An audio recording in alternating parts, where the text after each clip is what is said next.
अस्सलाम वालेकुम students. Biology class 10th में आज हमारे पास चैप्टर 11 होमोस्टासिस में टॉपिक है homeostasis in human. We already discuss about homeostasis in plants. Today we will discuss about the homeostasis of human. Homeostasis in humans. Like other complex animals, humans have highly developed systems for homeostasis. Human में भी हमारे पास develop system होते हैं जिनके ज़रिए से वो होमोस्टासिस करते हैं या फिर मेंटेनेंस ऑफ टेम्परेचर करते हैं. The following are the main organs which work for homeostasis. Major organs that involved in the homeostasis are lungs, skin and kidney.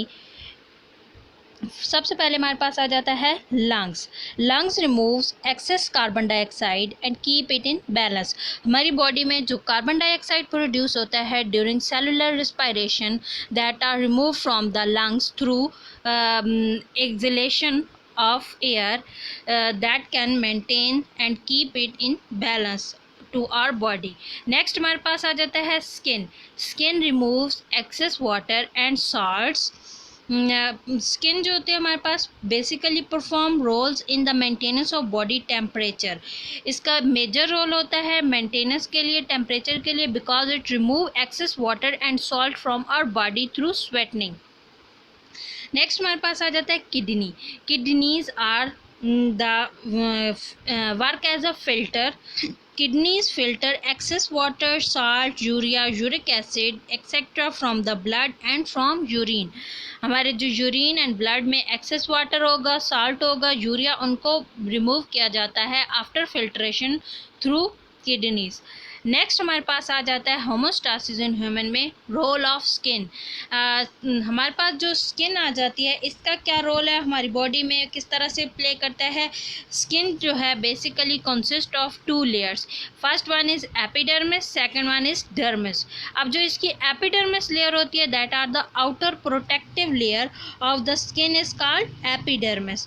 Epidermis जो होती है हमारे पास इसमें हैव नो ब्लड वेजल्स और विदाउट ब्लड वेजल्स होती है, यानी इसमें कोई भी ब्लड वेजल नहीं होती और ऑलमोस्ट डेड लेयर होती है. उससे बिलो होती है डर्मिस. डर्मिस जो होती है ये इनर लेयर होती है और इसमें हमारे पास containing blood vessels, sensory nerve ending, sweat and oil glands होते हैं, हेयर एंड फैट सेल्स होते हैं.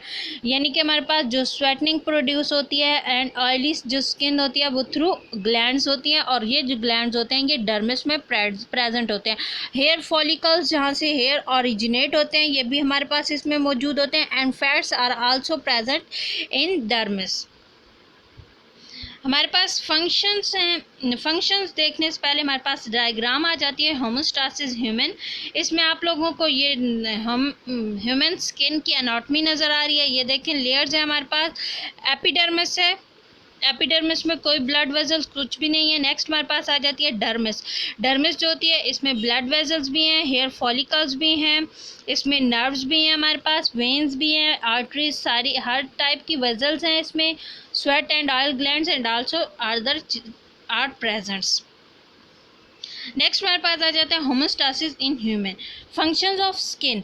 स्किन का फंक्शन क्या हमारे पास, बेसिकली हमारे जो स्किन होती है इसका मकसद क्या होता है, क्या फंक्शन परफॉर्म करती है. Skin perform important role in the regulation of body temperature. हमारा जो बॉडी टेम्परेचर होता है उसको रेगुलेट करने में स्किन अहम रोल प्ले करती है. स्किन जो होती है इसका डायरेक्ट कॉन्टैक्ट होता है विद आवर इन्वायरमेंट. तो सबसे पहले हमें जो स्किन पे ही फील होता है कि क्या टेम्परेचर हमारे पास हाई हुआ है आउटर इन्वायरमेंट का या फिर लो हुआ है, इसी से हमें सर्दी या फिर गर्मी फील होती है. तो ये बॉडी को मैसेज कन्वे करती है कि अब हमें किस तरह से टेम्परेचर जो है इंटरनल उसको रेगुलेट करना है. The thin layer of fat cell in the dermis insulate the body.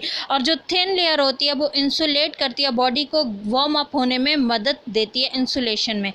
अब हमारे पास आ जाता है गूस बम्प्स जो होते हैं हमारे पास ये कंट्रैक्शन होती है स्मॉल मसल्स की अटैच टू हेयर जो होते हैं हमारी बॉडी में उनके साथ स्मॉल मसल्स होते हैं, वो जब कंट्रैक्ट करते हैं तो हमारे जो हेयर्स होते हैं वो स्टैंड अप हो जाते हैं या फिर सीधे हो जाते हैं. उसको हम गूस बम्प का नाम देते हैं. It create an insulating blanket to warm air. ये एक ब्लैंकेट का काम करता है और हमारी बॉडी को वार्म अप होने में, वार्म एयर जो होती है उसको कलेक्ट करने में हेल्प करता है ताकि हमें इंसुलेशन मिले। Similarly skin help in providing cooling effect. इसके अलावा जो स्किन एक तो वार्म अप होने में मदद देती है, दूसरा हमें कूलिंग इफेक्ट भी प्रोवाइड करती है। When sweat is produced by sweat gland, हमारे पास जब गर्मी हमें फील होती है तो हमारे जो स्वेट ग्लैंड होते हैं वो एक्टिव हो जाते हैं और स्वेट प्रोड्यूस करते हैं and excess escape through evaporation. और फिर जो हमारी बॉडी में से स्वेटिंग होती है, स्वेट होते हैं, उसको एस्केप होने में मदद देती है थ्रू एवेपोरेशन। इससे हमारे जो बॉडी का बैलेंस है या कूलिंग इफेक्ट है वो कूलिंग प्रोड्यूस करती है, जिससे हमारे जो बॉडी का टेम्परेचर होता है इंटरनल वो मेंटेन कर लिया जाता है। नेक्स्ट हमारे पास आ जाता है मेटाबॉलिक वेस्ट जो होता है उसका removal. Metabolic waste such as excess water, salt, urea and uric acid are also removed in sweat. हमारी जो बॉडी में एक्सेस वाटर होते हैं, एक्सेस मेटाबॉलिक वेस्ट होते हैं, वो भी रिमूव किए जाते हैं through skin in the form of sweating. Next हमारे पास आ जाता है लंग्स। लंग्स जो होते हैं ये भी हमारे पास अहम रोल प्ले करते हैं इन द बॉडी। अब जो हमारे पास आ जाता है ये एग्जांपल जब हम देखते हैं, डॉग्स हैं हमारे पास, have high body temperature and they hang their tongue out to let heat out through their tongues. उनकी जो टंग होती है वो हर वक्त बाहर रहती है। जब उनकी बॉडी जो होती है उसका टेम्परेचर हाई हो जाता है तो वो बॉडी टंग को रिमूव करते हैं, बाहर निकालते हैं, और उनकी जो हीट आउट होती है वो टंग से रिमूव होती है। वो स्लाइवेटिंग की फॉर्म में या स्लाइवा की फॉर्म में उनको कूलिंग में मदद देते हैं, कूल होने में। स्वेटनिंग प्रोड्यूस होती है या स्लाइवा जो होता है वो उनकी बॉडी से प्रोड्यूस होता है। Help cool the dog when it tongues is hanging out. उनकी जो टंग होती है वो बाहर निकल आती है और वो जब हैंगिंग आउट होती है, बाहर आती है, तो उसमें क्या होता है कि वो स्लाइवा प्रोड्यूस होता है और स्लाइवा उनकी बॉडी के टेम्परेचर को नॉर्मल करने में मदद देता है। लंग्स है हमारे पास। Next, lungs maintain the concentration of carbon dioxide in the blood. हमारी बॉडी में टू लंग्स होते हैं, लेफ्ट एंड राइट लंग्स। इनका बेसिक फंक्शन क्या होता है? गैसेस का एक्सचेंज करना आउटर एनवायरनमेंट के साथ। अब हमारी जो बॉडी में कार्बन डाइऑक्साइड प्रोड्यूस होती है इसकी कंसंट्रेशन को ये मेंटेन करते हैं।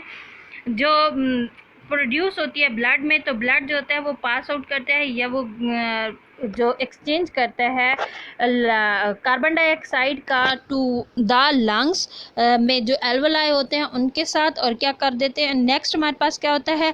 Our cells produce carbon dioxide when they perform cellular respiration. और ये जो कार्बन डाइऑक्साइड होती है ये सेलुलर रिस्पायरेशन के दौरान प्रोड्यूस होती है। From cell carbon dioxide diffuse into tissue fluid. अब वो जो सेल से टिश्यू फ्लूइड में आती है, टिश्यू फ्लूइड से ये ब्लड में शिफ्ट हो जाती है कार्बन डाइऑक्साइड, और फिर ब्लड से ये क्या होती है? कैरी आउट होती है। और क्या करते हैं, कहाँ पे इसका गैसेस जहाँ पे एक्सचेंज होता है इन द लंग्स, वहाँ पे कार्बन डाइऑक्साइड जो होती है वो लंग्स को दे दी जाती है और ऑक्सीजन जो होती है वो लंग्स से ले ली जाती है, वो मूव करती है इनटू द ब्लड। और इस तरह क्या होता है, जो ब्लड होता है carry carbon dioxide to lungs and from where it is removed in air. यहाँ से फिर लंग्स जो होते हैं इनको हमारी बॉडी से रिमूव आउट कर देते हैं। ये हमारे पास फंक्शन था लंग्स का और स्किन का। नेक्स्ट हम इंशाल्लाह पढ़ेंगे यूरिनरी सिस्टम ऑफ ह्यूमंस के यूरिनरी सिस्टम जो है वो किस तरह से रोल प्ले करता है इन होमोस्टासिस। वो हम इंशाल्लाह कल डिस्कस करेंगे। थैंक यू, अल्लाह हाफिज़।